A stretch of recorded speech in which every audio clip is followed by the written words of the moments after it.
এই যে এই ছোটোগুলো কোয়েলের ডিম আর এই বড়গুলো হাঁসের ডিম। আমি এখন এই ডিম দিয়ে লতি পাতায় দেবো। লতিতে পেঁয়াজ আর রসুন দিয়ে দিছি, লবণ দিয়ে দেবো,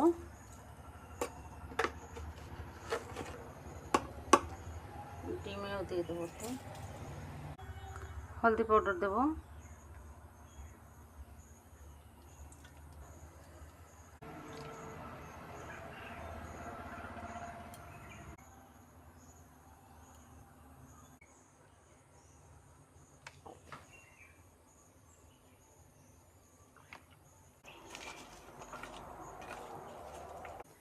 কলা পাতার উপরে সব সাজাই দিচ্ছি ডিম আর লতি।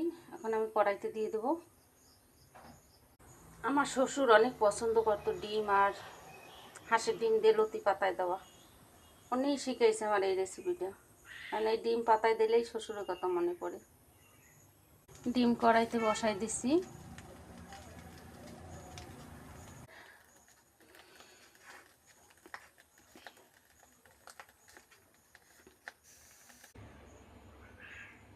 ডিম পাতা হয়ে গেছে আমার। এই দেখো, তোমাকে দেখাচ্ছি কীরকম হয়েছে।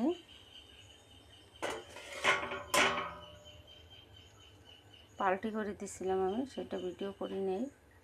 এই দেখো, তোমাকে ভালো লাগলে একটা লাইক করে দিও, আর যে দেখো আমার ভিডিও নতুন সে একটা সাবস্ক্রাইব করে দিও।